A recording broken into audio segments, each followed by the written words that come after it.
where sounds twist and snag, echoes of the past, blending new crafts.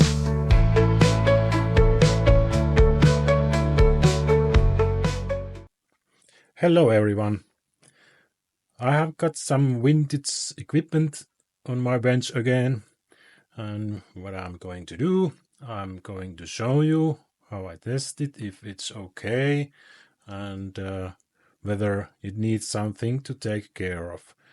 This time it will be a receiver, an older one receiver, and I'm going to check that it works so that someone can use it and enjoy the music through that receiver in the future. And of course, if you like my channel, remember thumb up and please consider subscribing my channel so you can see when I upload new videos. So, let's begin. Okay, let's have a look at my new project. This is a receiver Marantz SR1000. It's in a very nice condition. It's not worn out anywhere. Knobs are alright. This tuning works just fine. Knobs are absolutely okay. Only this input selector knob, it's off a little bit. We have to take care of that. Nice volume control with those notches. It's nice, working fine mechanically. It's not especially high-end amplifier, high-end receiver. This is from a year 1980 per the site Hi-Fi Engine, and makes something like 20 watts per channel for 8 ohms. Just decent vintage receiver. Not worth a lot of money, but I think it's worth to take a look at. Now this is from my friend. He has got this receiver just recently, and he says it is working all right, but I think it's better to look at it. If it's okay and some maintenance needed, I think, because of its age. Some concerns also there are already. So let's dive in with this one. All right, my friend told me that he has bought this receiver just as it is. He has been told that it is okay, it works and functions as it should. But anyways, there are a couple of concerns. This is model N, which means it only has got 2 voltage selection. Don't worry, I don't have power online now. I can switch this. It has got this 110 volts and 220 volts. And of course, today's our voltage is 240. It's like a 9% over voltage for this one. We'll have to take a look at the power supply, how it's working, what it's doing. And so let's open it.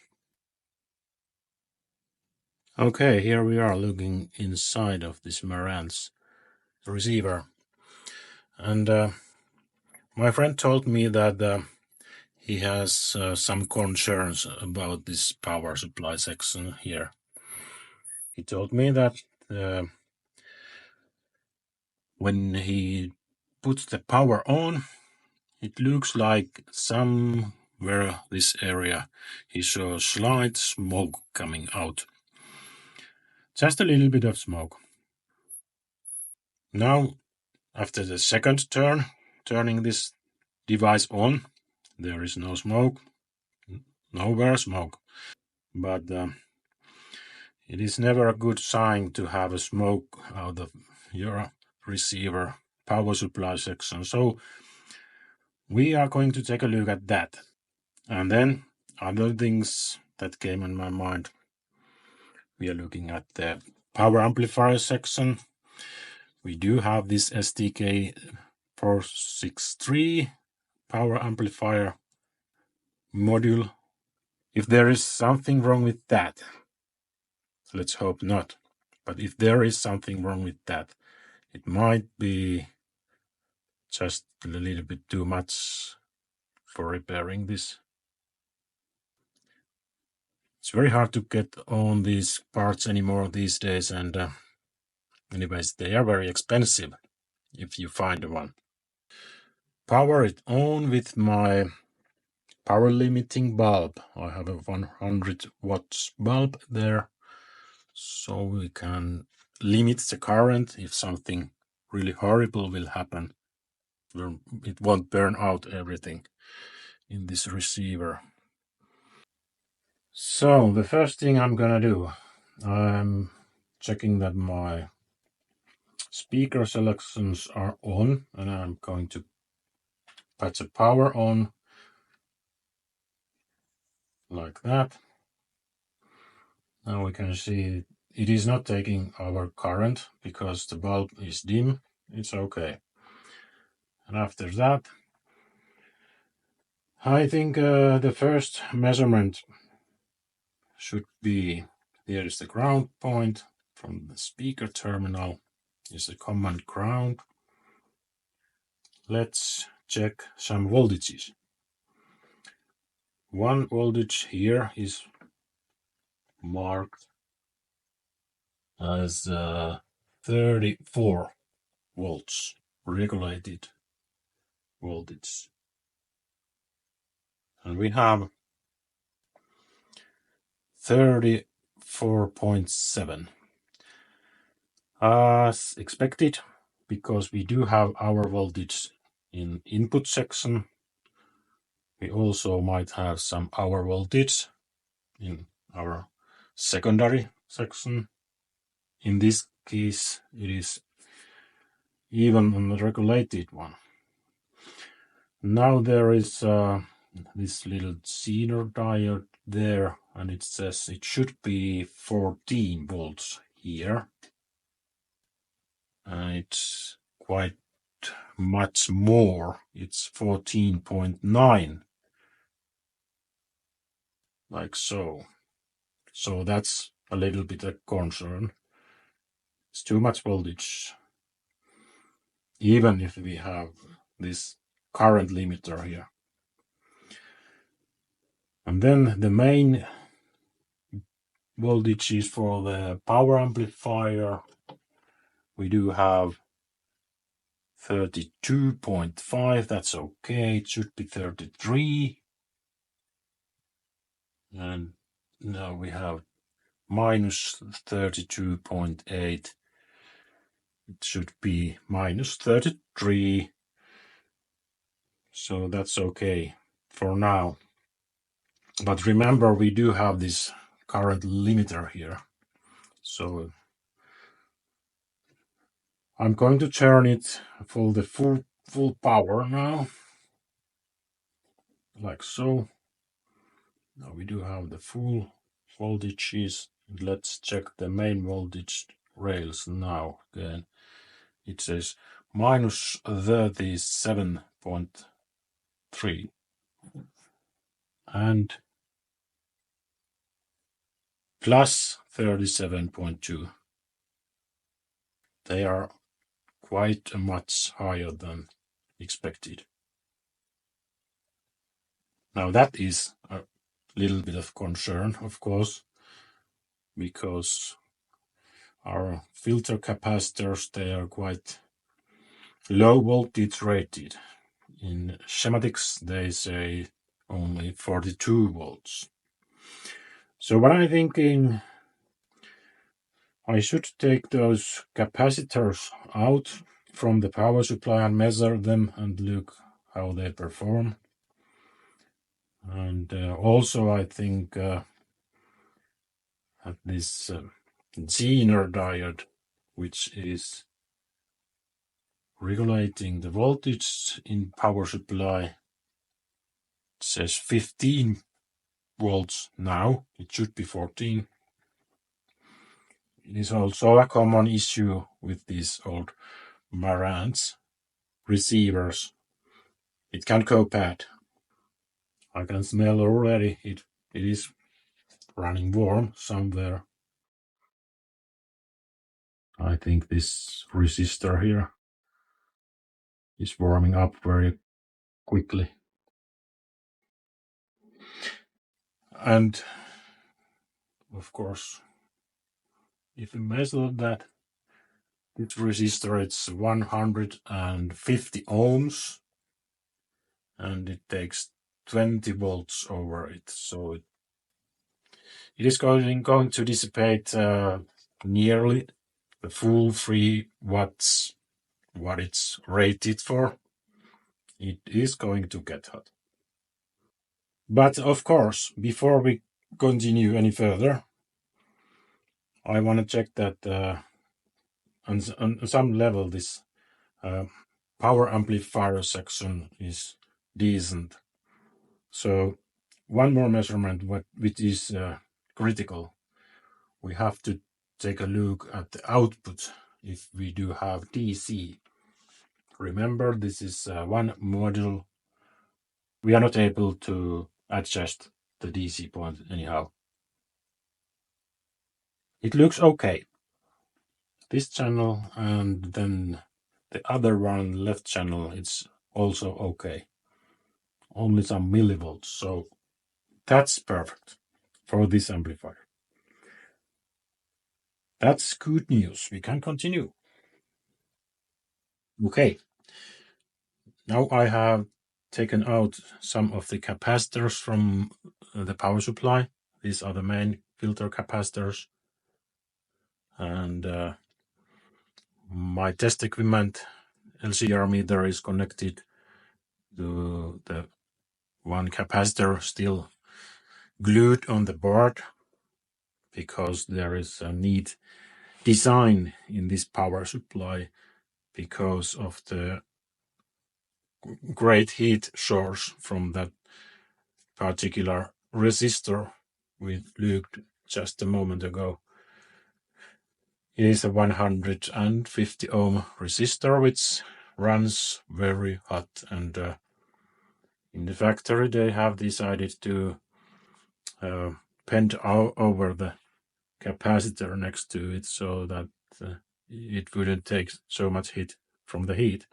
Anyways, the capacitor leads are now disordered, and I have connected the LCR meter to the capacitor. And I hope you can see it measures 145 microfarads. It should be 220. Q factor is 13. Without going further to the measurements of the capacitors and what is behind those measurements. Anyways, the Q factor, the higher it is, the better the capacitor is. The higher the Q factor, less it will produce heat or waste energy anyways. Okay. Now I have this 220 microfarad new capacitor from DigiKey, and we can compare how it measures. Now we have this new one on the leads, and as you can see, I hope you can see, it's 204 microfarads, which is totally okay.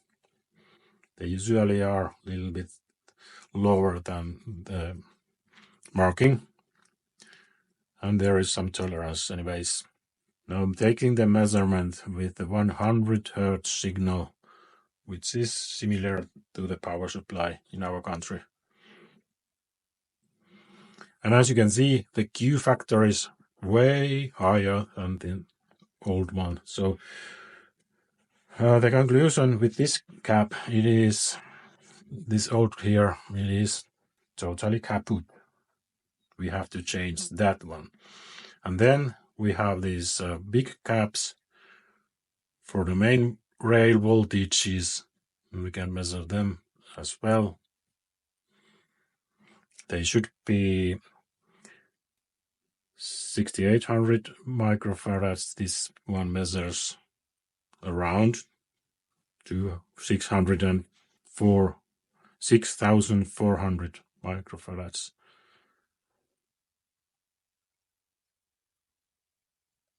But as you can see, it moves a little bit.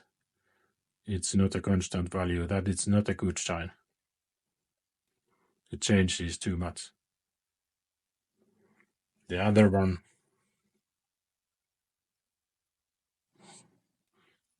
it is a little bit lower, 6,100 around, and it moves a lot.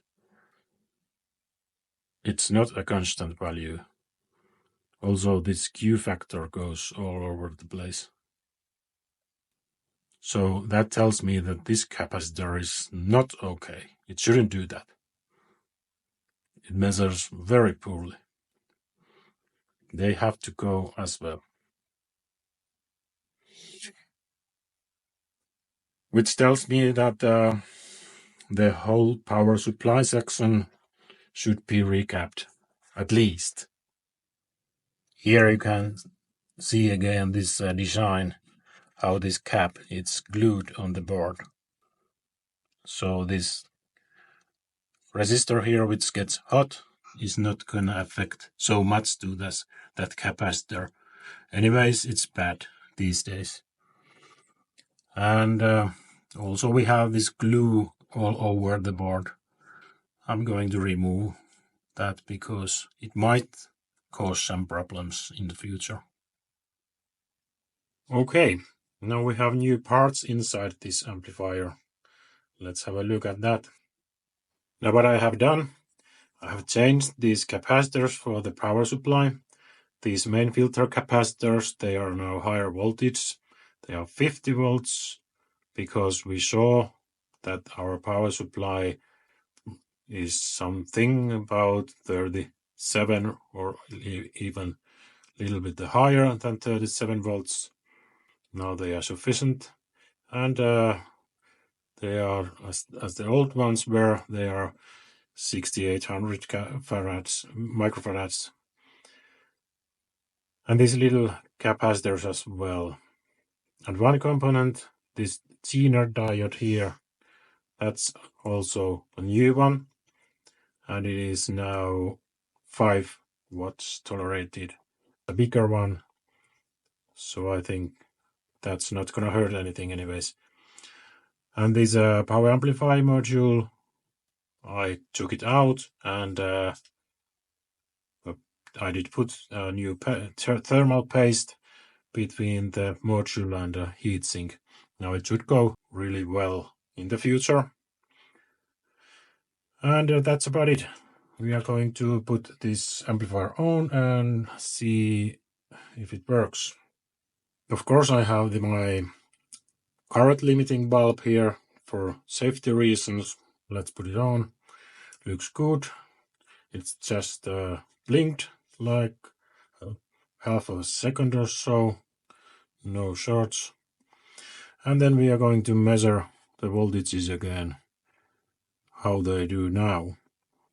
Let's take first the 14 volts from the Zener diode. It's 14.1. It's better than it was before, much better, closer to the 14. And then there is this 34, and it says 33.3. That's better as well, much better.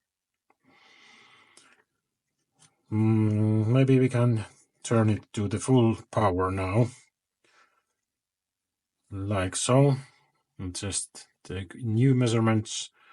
Let's take that 34 volts again. It's 33.5. It's very good, little bit climbing upwards. Very good result. And the 14 is 14.2. And how about the rail voltages? It's minus 36, about going to the minus 37 or so, about the same, and plus 36.4, about the same as it was last time. I think our line voltage is a little bit lower now than it was last time, so that's why. Just a little bit of lower for the rail voltages. But anyways, I think it's a success. The power supply section is now okay. We can continue and test this amplifier even further. Look how it works. Now we have speakers connected and we have antenna connected, and I have tuned some station. Let's listen how it sounds. Tiedätkö, se löys keksi. Joo, kyllä. Se kilpailetaan. Joo. It's okay. And if we try... Kaikki tehtiin. Ei tehnyt kukaan. Sitten on tehnyt kilpailun. Ei mikään. These adjustments, they are just decent. They need some cleaning. These potentiometers and switches need a little bit of cleaning, but they are not bad. And this will be pretty easy repair. Not full restoration again, but just fine working receiver. And again, if you take a look at the meters, you can see all the lights are working. Tuning is working pretty good. Not sticky or anything. We also got stereo. Let's have a look at this station here. Yes, stereo light, it's going on. So it looks very good. What I think about it, I suppose we could align this radio. We could check the dial accuracy and maybe a couple of other things too. So let's look at it. And we need some signal. So I have my signal generator, 108 megahertz with a small signal and modulation. And I'm coming to my receiver and have a look where it comes, and it clearly is quite a much off. So I think we need some alignment here. Let's adjust this dial to the 108 exactly, and then we are going to adjust this capacitor here for the oscillator. Let's put some volume that we can hear when it comes in. Let's adjust here. And now, of course, we have to check the other end too. So now this one is okay. And we are going to change our frequency. Let's put 88. And we are going to dial to the lower end.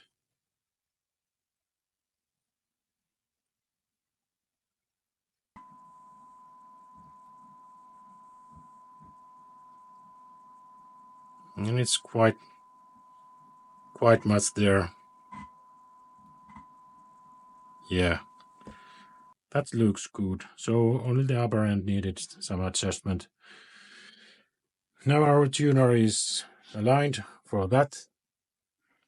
And maybe I can take a look at the service manual if I can find a one, if there are something else they suggest to do with this tuner. Okay, in the service manual they want us to use our signal generator and put it on the 90 megahertz. Now I'm putting it on the 90.5 because there's a strong radio station in the 90.0, I can't use that because the radio station gives us too much interference and low level output. And then we have to tune it to the frequency and listen to the modulation. And now we are going to adjust the input section coil so that the distortion is minimum. So let's try it.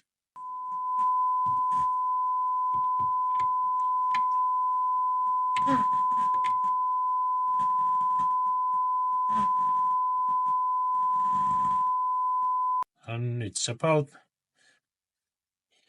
there where the distortion is on the lowest, and so on. The next thing, the service manual says we can adjust these caps here. I don't think we need to do that. We will test how it performs in the higher frequencies. If it is the same as here, I think there is nothing to worry about. But let's take a look. Let's take 108 megahertz and then we tune to upper end.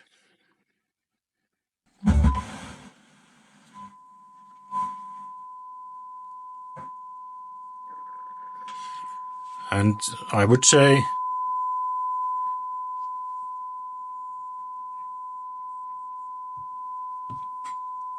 not so much distortion. Okay, we can test it.